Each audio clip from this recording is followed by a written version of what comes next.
여러분 안녕하세요. 오늘은 제 16장 청교도의 결혼과 가족에 대한 사상을 살펴보도록 하겠습니다. 먼저 다 함께 기도하도록 합니다. 사랑과 공의 하나님 아버지 감사합니다. 저희들 학기가 이제 마무리되어가는 시점에 와 있습니다.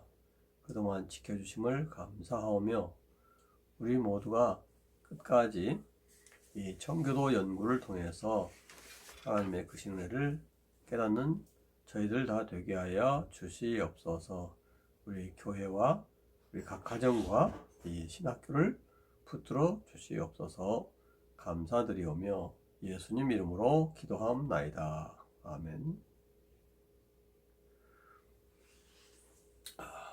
오늘은 498페이지가 되겠습니다. 이번 시간하고 다음 시간에 종강하도록 하죠. 벌써 시작 엊그제 같은데 마무리 시간이 되어가는 것 같습니다. 이 과목도 이제 거의 마무리되어가는 입장이 있어요. 오늘은 이제 청교도의 그 결혼관, 가족에 대한 생각이 어떤가를 생각해 보도록 합니다. 먼저 개론적으로 이 내용 전체를 훑어보도록 하겠습니다. 6장 제목에 청교도의 결혼관, 가족에 대한 사상, 다음에 1절이 결혼관입니다. 500페이지 결혼관. 청교도들의 결혼관이 어땠는가. 그 다음에 2절은 여기 교과서에 보면은 513페이지 남자와 여자의 평등성을 강력하게 주장했다. 청교도들이. 다음에 제 3절은 그러면 이제 가족이라는 것의 범위는 어떤가. 여기서 이제 청교도의 가족관을 살펴보는데, 가족의 범위가 그냥 뭐 자기 자손, 자기 후손들만 가리키는 말이냐, 아니면 종들이나 또 함께 하는 노령의 친척들도 포함하느냐, 이것입니다. 3절에는 가족의 범위. 그 다음에 이제 524페이지에 이제 하나님의 소명.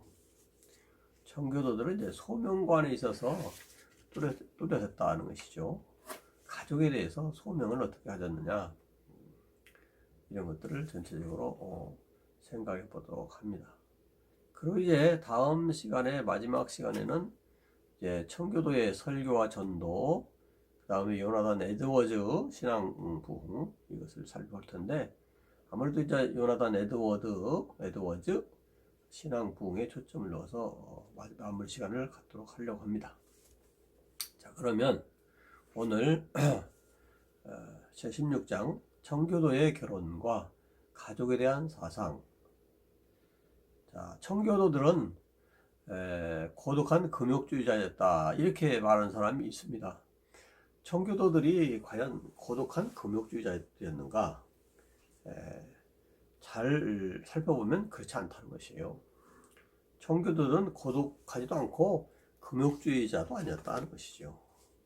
청교도들은 이 결혼에 대해서 올바른 생각, 성경에 있는 것을 가지고 올바른 생각을 가지고 중세인들이 생각하는 것처럼 금욕주의적으로 가정을 생각하지 않았다는 것입니다. 그리고 고독하지도 않았어요. 가정에 대해서 행복한 가정을 꾸리려고 많이 노력했고 그렇게 살았던 모습을 봅니다. 자, 499페이지 제일 밑에 간 이 장에서 우리의 관심을 집중할 것은 바로 오늘날 그리스도인의 가정이 쉽게 깨지는 경향이 있는데, 이런 속에서도 또 이혼이 또 늘고 있고, 또 10대의 성문란이 보편적인 이런 시대에서 또 우리 자녀들도 믿음의 가정이라 하면서도 대부분 이교적 환경 가운데 자라고 있는 이런 상황을 보면서 청교도의 결혼관이 또 가족에 대한 생각이 오늘날 우리들에게 깨우치는 바가 많다 하는 것을 서론적으로 이렇게 살펴봤습니다. 자, 500페이지. 청교도들은 결혼을 어떻게 생각했느냐? 청교도들의 결혼관입니다. 첫 줄입니다. 결혼관. 개혁자들과 마찬가지로 청교도들은 결혼을 미화했다. 여기서 이제 개혁자들은 누구냐면 종교개혁자들을 말합니다. 종교개혁자. 중세시대 로마 가톨릭의 그런 목매에서 무지목매에서 이제 깨우치기 위해서 루터나 칼빈 등 종교개혁자들이 일어났었죠.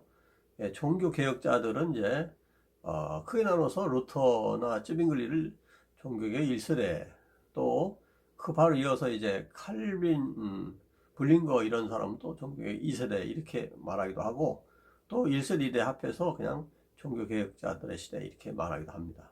어쨌든 종교개혁자들은 결혼이라는 것을 중세시대처럼 중세시대 유명한 그런 신학자들처럼 그렇게 독신주의를 주장하지 않았습니다. 결혼을 하나님이 주신 선물로 생각을 했다는 것이에요. 중세시대는 어떻습니까? 독신주의가 팽배했고, 또 결혼은 좀 질적으로 낮은 것으로 생각을 했었던 것이에요. 그러나 종교개혁자들과 마찬가지로 청교도들도 결혼을 굉장히 아름다운 것으로 그렇게 생각했다 하는 것입니다. 독신이 결혼보다 더 훨씬 좋은 것이다, 그렇게 결코 생각하지 않았어요.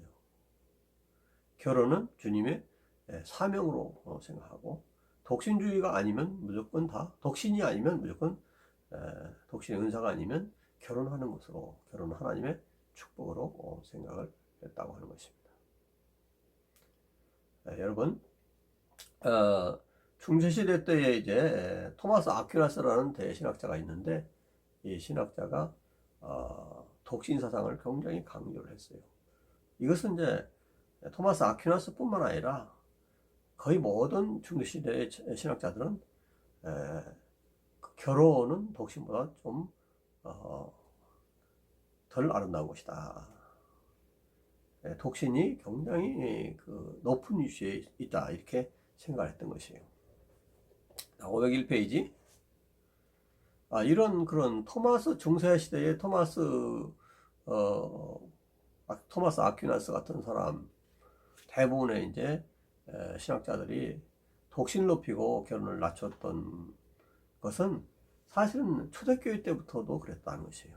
교부시대 때 보면은 교부들도, 정통적인 교부들도 이 결혼관에 대해서는 참 오늘날 성경적인 결혼관하고 조금 거리가 먼 얘기를 했었습니다.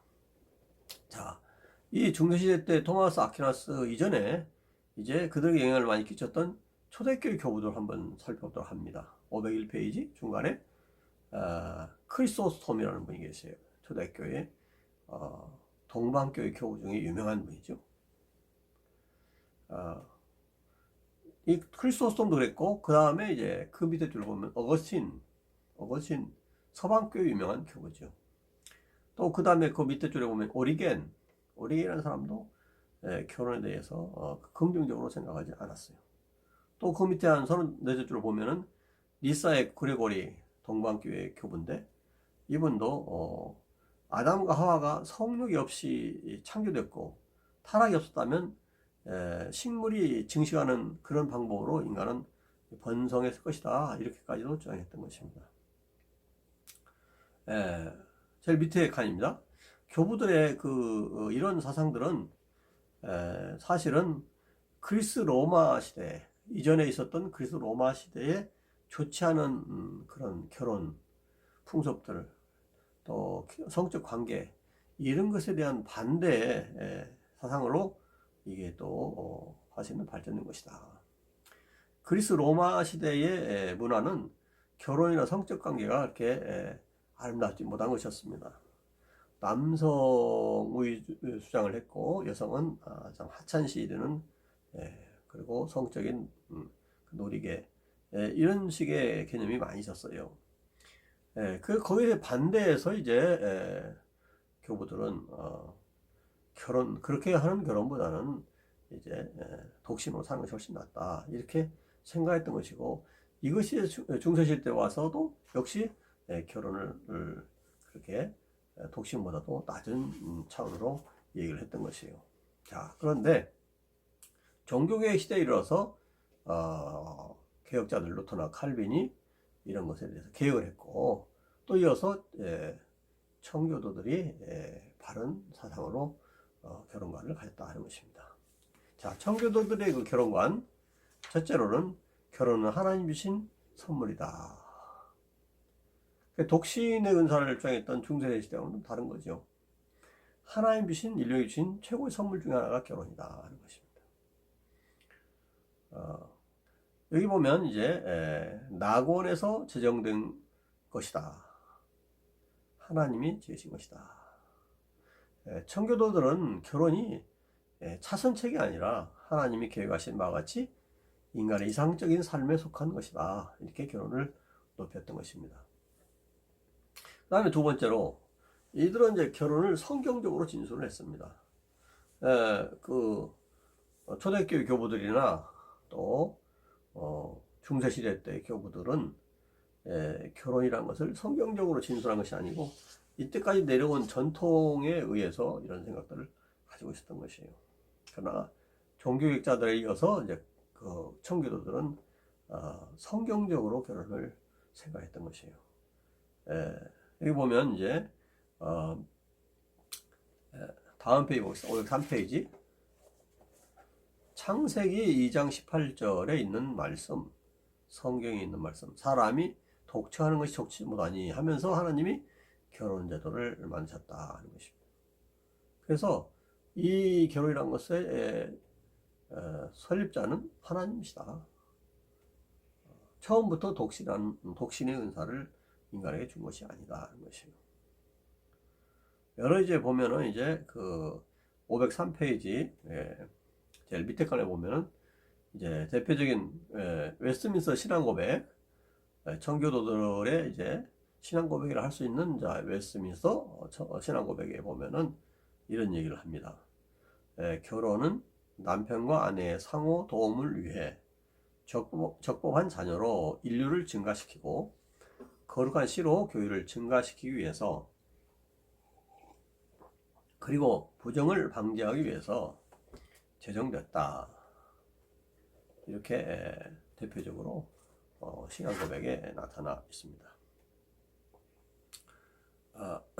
그래서 청교도 교육자들은 이 결혼이 얼마나 아름다운 것인가를 많이 선언하고 또 가르치고 또 책자를 썼던 것이에요. 자, 블링거가 커버데일이라는 사람의 글을 이제 번역하면서 이제 그 번역문에 나와 있는 것인데 503페이지 제일 밑에 줄입니다. 아내는 남자를 위해 임명되었는데 이는 마치 모든 괴로움에서 도피하는 도피성인 작은 소알 같은 것이다. 따라서 양심의 평화 외에는 아내와 비교할 수 있는 평화가 없는 것이다. 여인들은 편안한 삶이 없는 피조물이다. 남자와 이제 연합해서 편안한 삶을 살게 된다. 그 다음에 한 넷째 줄을 보면 남자와 아내의 사회보다, 사회라는 것은 여기서 이제 관계보다, 관계라고 번역하는 게 좋겠어요. 남자와 아내의 관계보다 더 가깝고 더 완전하고 더 필요하고 더 다정하고 더 즐겁고 더 편안하고 더 불변하고 더 지속적인 사유는 그런 관계는 없다. 이 관계는 다른 모든 사회들의 근원이며 원천이며 원형이다. 그 다음에 선한 아내는 남편의 가장 좋은 동료이다. 그리고 그 밑에 줄 십자가와 슬픔의 가장 큰 위로이고 큰 은총이고 명예이다. 결혼만한 위로의 근원은 없다. 이렇게 그 마일스 커버데일의 글을 불린 거가 이제 번역하면서 쓴 글들을 살펴봤습니다. 성경에 있는 대로 이렇게 결혼을 귀하게 본 것이에요. 자, 밑에서 셋째 줄 504페이지. 첫 번째 결혼의 저정자이신 하나님께서는, 그러니까 결혼을 하나님이 저정해 주셨고 복으로 이 제도를 만드셨다는 것이죠. 남편에게 아내를 주셨는데 그의 종이 되게 하신 것이 아니라, 남편의 종이 되게 한 것이 아니라 남편의 조력자이며 상남자이며 위로자가 되게 해주셨다. 남자와 여자, 남편과 아내와의 관계도 여기서 언급하고 있는 것입니다. 그 다음에 세 번째로 청교도의 결혼관 세 번째, 남편과 아내는 사랑의 의무가 있다. 서로 상호간에 사랑의, 이 공동의 의무를 말합니다. 일방적으로 남편은 아내를 사랑하고 아내는 남편의 사랑만 받고 이런 게 아니에요. 상호 사랑을 해야 된다는 것이죠. 505페이지입니다. 결혼 상대자들 앞에 상호간의 사랑을 제시하는 것이다.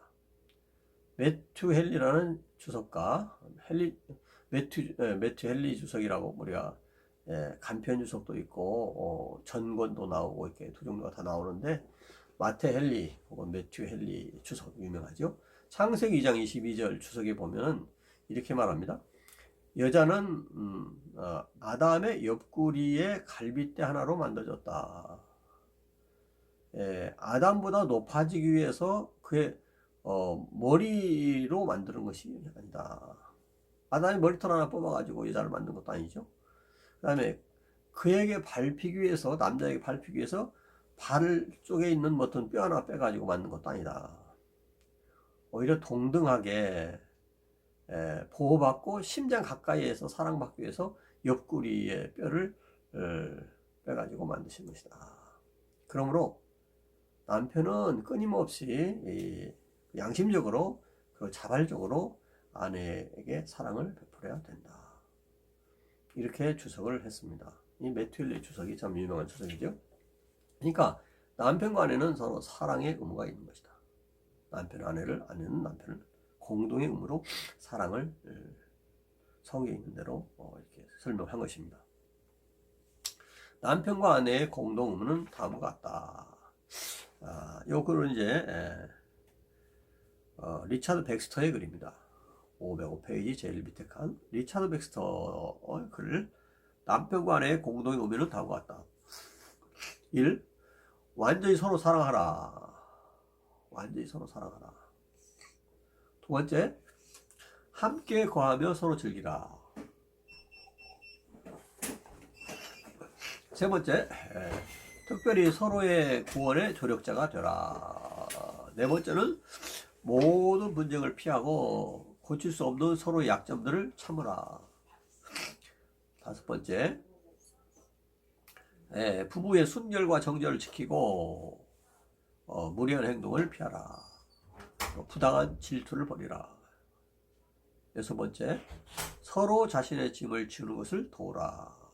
짐을 너무 무겁게 하지 말고 궁핍과 시련과 질병과 위험에서 서로 위로하고 부축하라.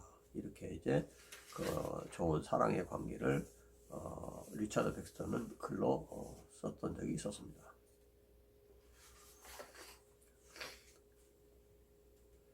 자, 507페이지입니다.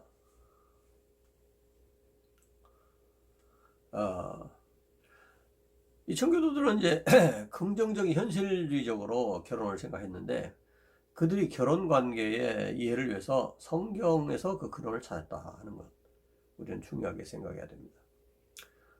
중세시대 때에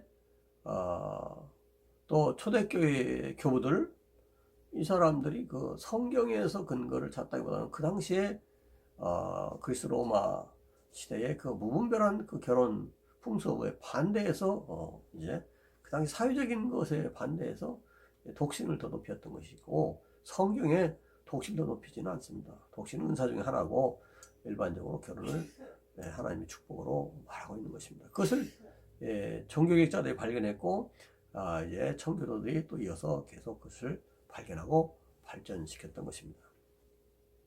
자, 성경에서 그 근원을 찾는데 507페이지. 그들은 둘째 줄 결혼의 재정을 알기 위해서 창세기에서 그 문제 해답을 찾았고, 결혼의 완전한 의미를 어디서 찾았냐면 에베소서, 성경의 에베소서에 나와 있습니다. 그 다음에 결혼 유생학을 레위기에서 찾았고, 결혼의 관리를 위해서 잠언에서 힌트를 얻었고, 결혼의 윤리를 위해서 신약 성경 여러 권들을 성경을 찾았고, 또 결혼의 이상 모습을 에스더와 룻기와 아가서에서 찾았다. 자, 밀턴이란 분은 그의 글에서 이렇게 성의 차이를 서로 인식하라.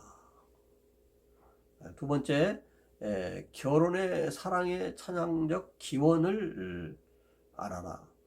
세 번째, 그러한 사랑이 가져올 수 있는 영적 유익을 알아라. 그렇게 선포하고 있습니다. 이런 글들은 참고로 해 주시길 바라고, 다음에 508페이지 밑에 칸입니다. 청교도는 결합한 사랑이 매우 완전하다는 것을 이해하고 있었다. 이 부부간에 맺어지는 그 사랑이라는 것은 그 아름다운 사랑이다. 결합한 사랑은 참 매우 완전하다. 물론 이제 이 세상에 100% 완전한 건 없죠. 그러나 이 인간의 생활 가운데에 이렇게 결혼처럼 행복하고 완전한 것은 없다. 이렇게 본 것입니다. 자, 509페이지 그 인용문 밑에 셋째 줄 위에 남편과 아내의 서로에 대한 확고한 애정은 모든 경우에 있어서 하나님의 명령사항이라는 것을 청교도들은 강조한 것입니다. 그러므로 배우자를 선택할 때 확인해야 하는 것은 지금 당장 상대를 분명히 사랑하는가 하는 것이 아니고, 그를 불변의 기초에 근거해서 확고한 애정으로 사랑할 수 있는가, 앞으로 계속 사랑할 수 있는가, 이것을 살펴봤다는 것입니다.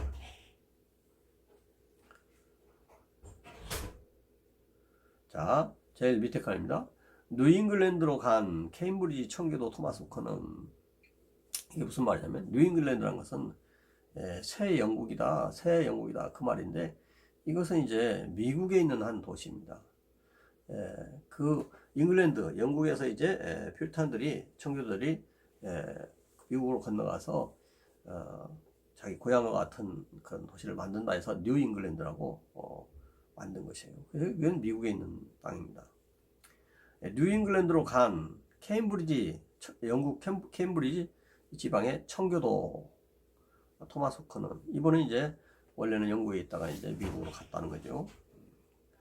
무슨 말을 했냐면 부부간의 사랑을 묘사하면서 성찬식과 비유해서 이렇게 그 부부간의 사랑을 묘사했던 적이 있었다. 510페이지 그 인용문, 류에 있는 인용문입니다. 인용문의 제일 밑에 두 번째 줄, 마찬가지로 이 성찬식은 곧 주님의 사랑의 편지들인 것이다. 남편과 아내와의 관계는 성찬식에서 예수님과 우리 성도들과의 관계를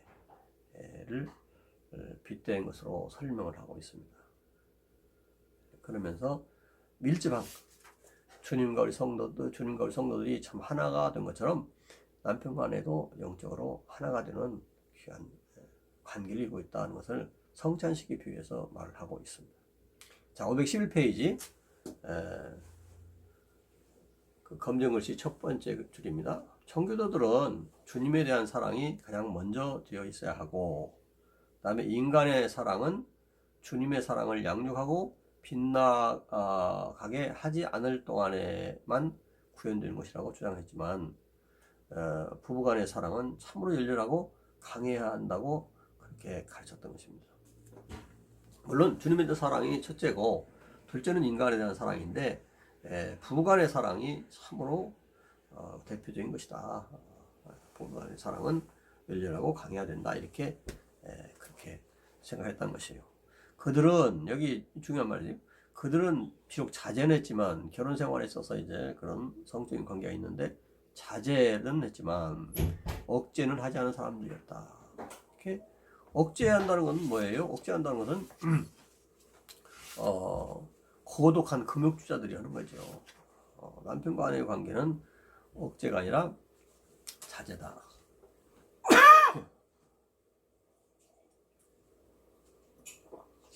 그들은 여기 중요한 거예요. 하나님께 대한 사랑을 풍성하게 표현할 수 있었던 것처럼 자기 배우자에게도 풍성한 사랑을 표현해야 한다고 생각했습니다.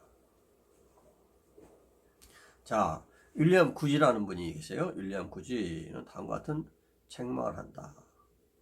자, 인용문입니다. 뜨거운 애정이나 애정의 마음이 없는 남편들의 그 성벽은 절대로 말씀에 의해 정당화될 수 없다.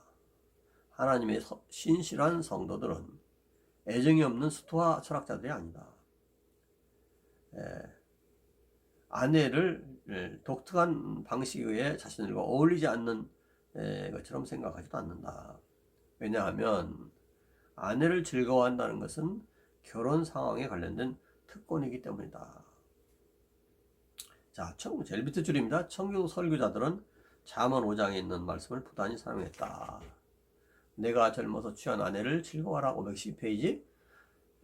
그는 사랑스러운 암사슴 같고 아름다운 암노루 같으니 너는 그 품을 항상 족하게 여기며 그 사랑을 항상 연모하라.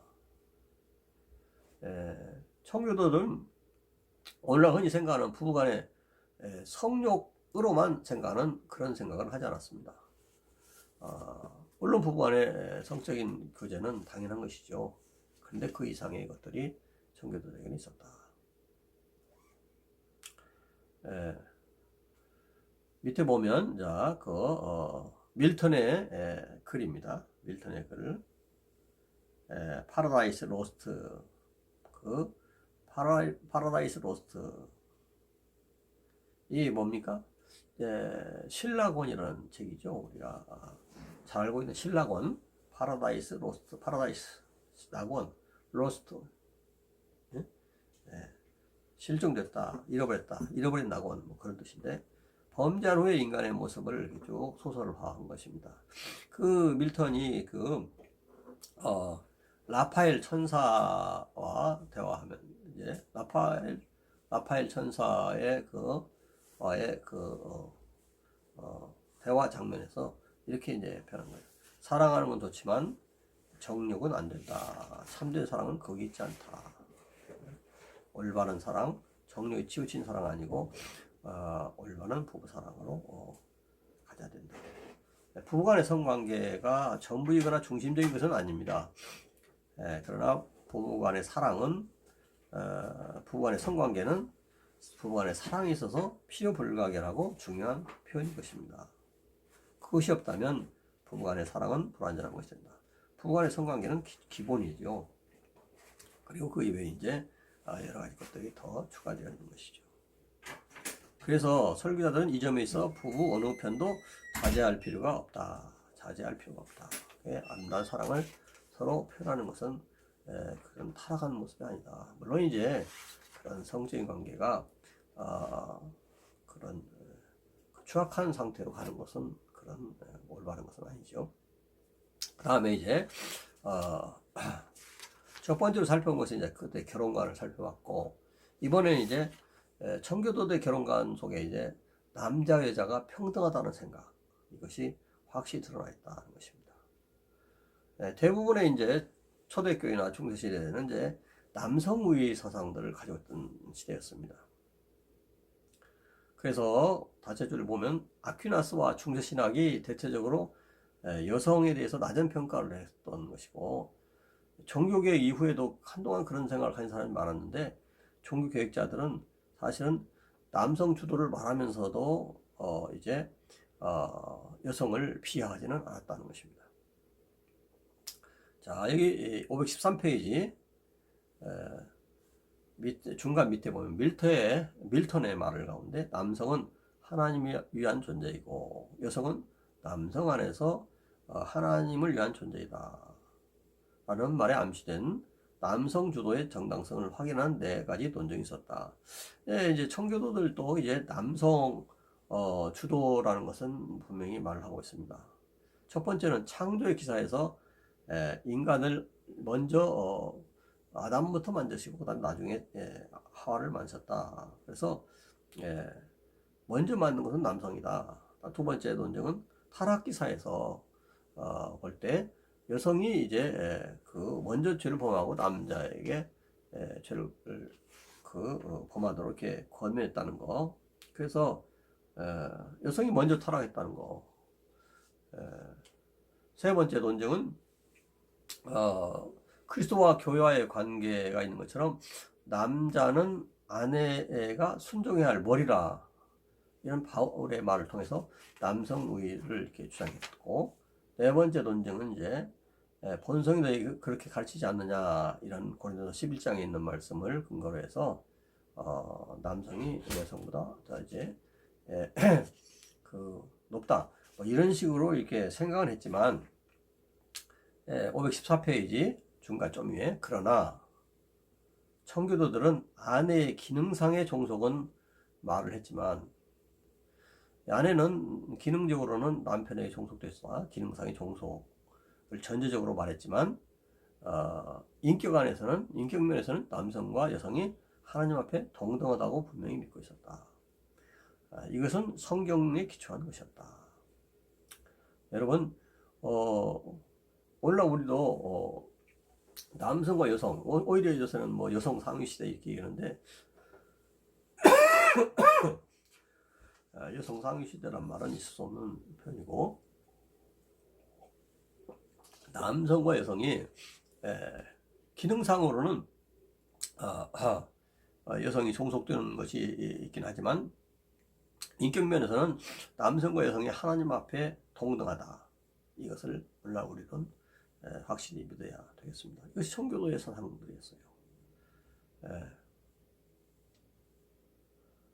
그래서 아내와 남편의 그런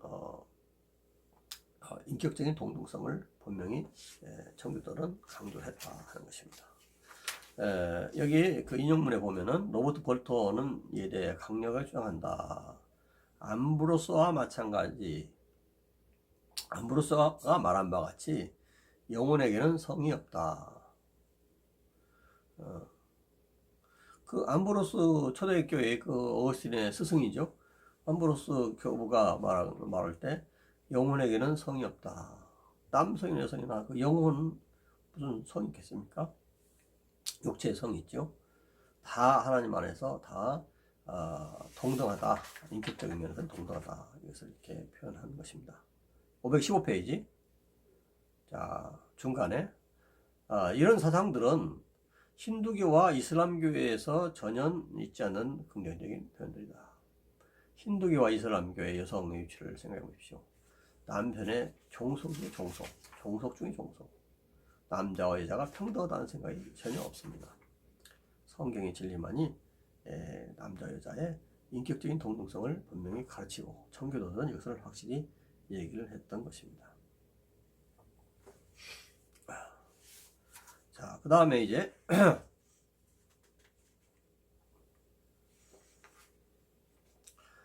516페이지. 어떤 사람은 아내 될 사람을 이제 찾는 데 있어서 이렇게 생각하는 사람도 있을 수 있어요.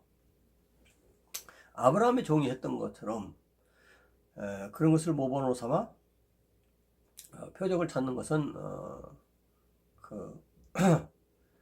무지한 어리석은 잘못이다. 오늘날 성경이 있으니까 아브라함 종이 이삭의 아내를 구하기 위해서 이제 멀리 떠나죠. 아브라함의 말을 듣고 떠나죠. 그럴 때 어떤 표적을 삼아서 이제 이삭의 아내를 이제 정하는 것이 나옵니다. 특별한 경우죠. 특별한 경우인데 이것을 보편적인 그런 원리로 생각해서 생각하는 것은 성경을 잘못 해석하는 것입니다. 우리는 결혼하기 전에 이제 그런 인격적인 평가를 어떻게 해야 되는데 516페이지 제일 밑에 칸입니다. 인격 평가는 어떻게 해야 할까?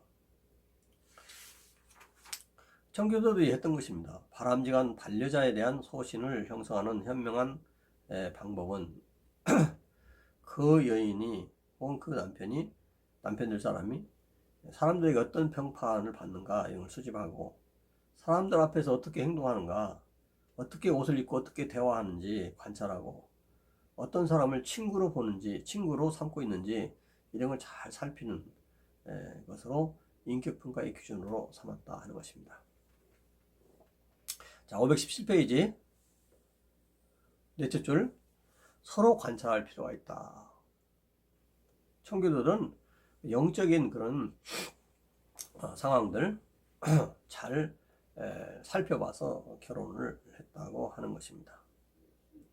자, 중간 밑에 한 가지 부언할 것은 모든 경건한 예절 가운데 개인적이며 상황적인 적합성에 대한 통찰력을 통해 하나님 뜻을 찾고 인간과 하나님의 지혜를 조심스럽게 기도하여 조화시키는 것, 이것이 청교도들의 그 특색이었다는 것입니다.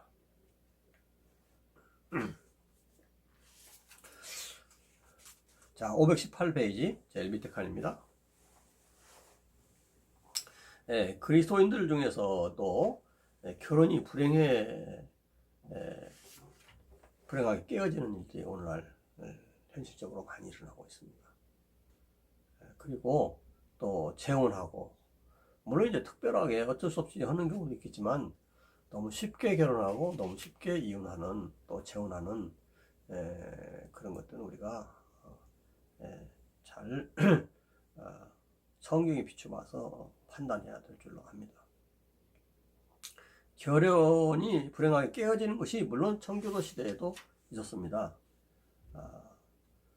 그런 경우는 이제 배우자의 간음이 있을 때는 성경에 있는 대로 그렇게 결혼이 깨어졌다. 519페이지입니다. 퍼킨스란 말, 첫째 줄, 퍼킨스란 분, 영국 청교도의 어떤 시족격인 이분이 이런 결혼 파기의 행동들 가운데 무슨 그 요인들이 있냐, 악의적인 유기, 부부가 서로 대해 참을 수 없는 조건들 요구하는 거, 그다음에 학대, 질병, 정신 이상 이런 경우는 이제 이혼할 수 있다. 이것이 이제 쯔빙글리와 부처, 존 후퍼, 크랜머 이런 사람들도 그런 같은 생각을 가졌습니다.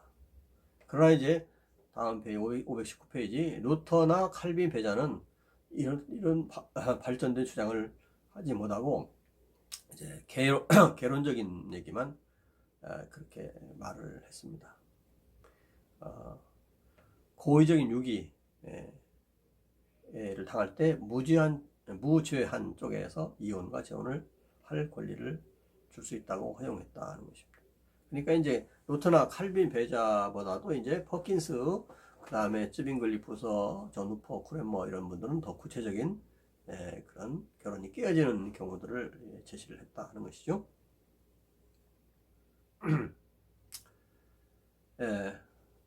자, 밑에서 넷째 줄, 청교도 목사들에 있어서 이혼이라는 것은, 이혼이 용이한 세상이라는 것은 그들이 알고 있는 세상보다 도덕적으로 영적으로 광야보다 나을 것이 없고 못한 세상이었던 것이다. 그래서 이혼이라는 것은 특별한 사유가 없는 한 쉽게 하지 않는 것이 옳다고 이렇게 주장을 했다는 것이죠. 웨스트민스터 신앙고백 제일 밑에 칸입니다. 신앙고백은 이혼에 대한 청교도들의 생각들을 반영을 했습니다. 자, 520페이지입니다. 웨스트민스터 신앙고백의 첫 줄, 비록 인간의 부패가 하나님께서 혼인으로 맺어주신 자들을 부당하게 갈라놓는 이론들을 그처럼 연구하고 있으나 인간의 부패는 할 수만 있으면 뭐 자기 편한 대로 그 이혼하는 것을 이렇게 주장하는 것으로 생각하지만, 그러나 교회나 민사 재판에 의해 결코 규정될 수 없는 가늠과 같은 고의적 유기를 제외한 그 무엇도 결혼의 결속을 해제하는 충분한 이유가 되지 못한다. 그러니까 가늠과 같은 고의적 유기, 이런 것을 제외한 다른 것들은 결혼의 사유가 될 수 없다. 이 점에 있어서는 공적이며 질서 있는 소송 절차 과정이 준수돼야 된다. 그래서 결혼에 있어서 이혼은 굉장히 강력하게 규제를 했다 하는 것입니다.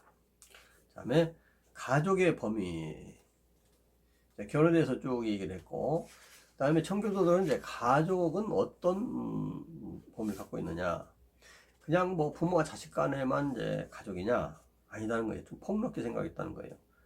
부모와 자식뿐만 아니라 그 집에 있는 종들이 있죠. 종들도 가족으로 생각했다는 것이요. 그 다음에 보살핌을 받고 있는 노령의 친척들, 그 당시에는 양로원이 없었기 때문에 그런 분들도 그 다음에 또 다른 거주자들도 포함돼서 이렇게 확대 가족으로 개념으로 생각을 했다 하는 것입니다. 오늘날 이제 핵가족화가 돼가지고 자기 자녀, 또 자기 자녀도 결혼하면 또 나가지요. 또 그리고 그 사람, 그 가정도 또 자녀가 결혼하면 또 나가고. 이런 핵가족 시대의 가족 개념과는 다르고, 우리나라 이제 전통적인 가족과 좀 비슷한 건데, 부모, 자식뿐만 아니라 종들, 또 노령의 친척들까지도 포함해서 가족으로 생각했다 하는 것입니다. 자, 521페이지. 자,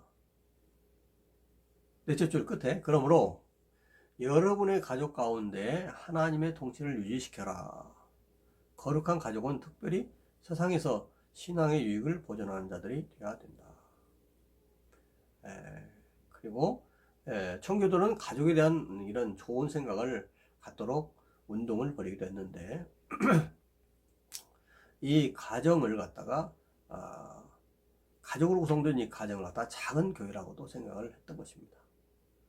가족이 사회의 기본단이며 남편을 목사로, 그의 아내를 전도사로 생각하는 작은 교회와 같다, 이렇게 생각을 했다 하는 것이에요. 그래서 제일 밑에 보면 매일 가정 예배를 이상적으로 하루에 2번씩 부모, 특히 아버지는 인도하고 모범이 되었다. 520페이지, 22페이지.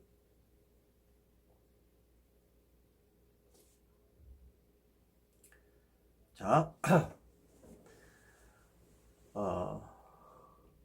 520페이지 셋째 줄입니다. 그러므로 나는 모든 가장들이 먼저 웨스트민스터 규범을 잘 공부하고 대요리 소유름답을 잘 가르치고 신앙 고백서를 잘 가르쳐 있게 해야 된다고 생각한다.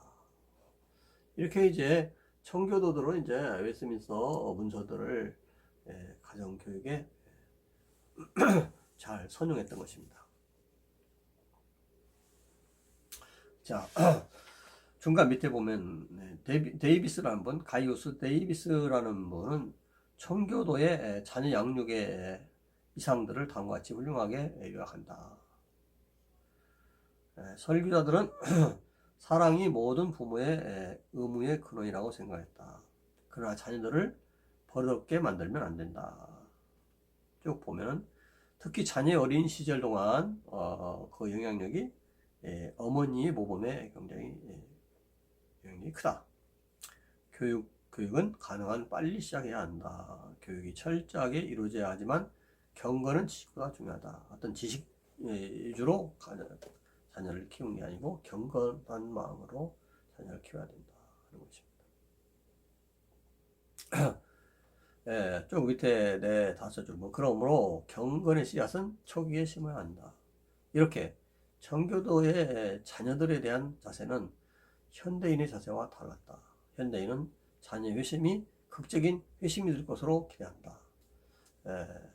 그러나 청교도는 아주 어렸을 때부터 철저하게 교육을 시켜서 이런 훈련을 시켰다는 것이죠. 커서 극적으로 막 회심해서 그때부터 하나님의 자녀가 되는 것이 아니고 어렸을 때부터 자녀를 잘 훈련시켜야 된다 하는 것입니다. 523페이지 데이비스의 결론은 정확하다. 이들에게 있어서 경건은 매일매일 생활과 일상일에서 더 많이 보여진 것이었다. 거룩한 것은 거칠애적인 금욕생활이나 신비적인 경험을 찾아서 된 것이 아니다. 가족율법에 생명을 불어넣는 순수한 신앙은 실제적인 계획이었고 많은 경우에 실현된 이상이었다. 그 다음에 이제 마지막으로 하나님의 소명입니다. 그 가족에 대한 소명이란 말이죠. 우리가 소명하면 이제 특별 소명과 또 일반 소명이 있습니다. 여기 보면 일반 소명이란 것은 셋째 줄에 복음 안에서 인류를 회개하도록 하시는 하나님의 일반 소명. 복음 안에서 인류를 회개하도록 하시는 하나님의 일반 소명이 있고, 또 복음 안에서 특별 소명은 뭐냐면 복음 안에서 복음과 함께 역사하시는 성령의 은밀한 역사를 통해서 선택된 자들을 믿음으로 부르시는 하나님의 소명, 효과적인 소명, 이것이 바로 특별 소명이다. 자, 특별 소명은 청교도 윤리학의 기초였습니다. 그래서 특별히 하나님 말씀을 전하는 주의 종들, 당연히 이제 특별 소명을 받은 사람이죠. 그런데 이런 특별한 하나님의 종들만 그 특별한 사명을 받은 것이 아니고, 가정에서 결혼과 가정생활을 통해서도 이 특별 소명이 이루어져야 된다. 부모는 자녀를 기르는 소명을 받았고, 자녀들은 부모에게 순종하는 그런 소명도 받았다. 이런 특별한 소명 중에 하나로 가정생활을 받았다 하는 것입니다.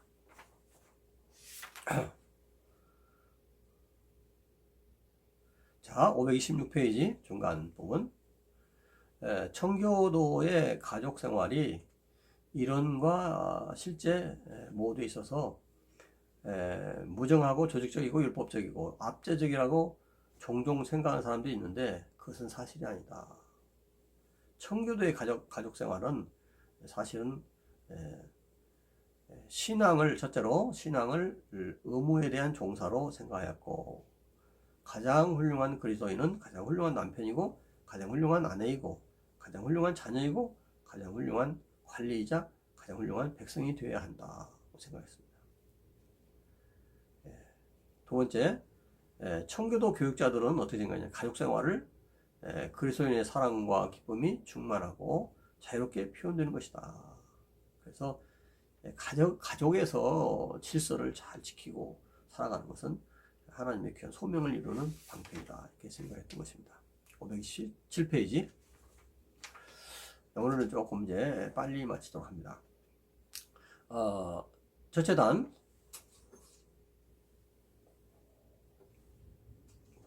청교도 목사들은 이렇게 균형 잡힌 생활 형태를 철저히 수행하는 것이 언제나 힘들다는 것은 알고 있었지만, 이것을 계속 목표로 해서 계획을 세우고 실천했다 하는 것입니다.